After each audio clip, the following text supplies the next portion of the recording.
بسم الله الرحمن الرحيم. Beneath the endless blue sky, upon the soft green fields, the students stand together with pride and discipline.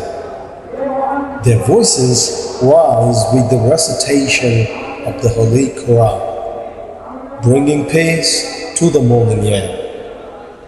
Moments later, their hearts unite with the national anthem, echoing love for the motherland across the campus. Then comes the Solemn Oath, a promise of honesty, knowledge, discipline, and patriotism.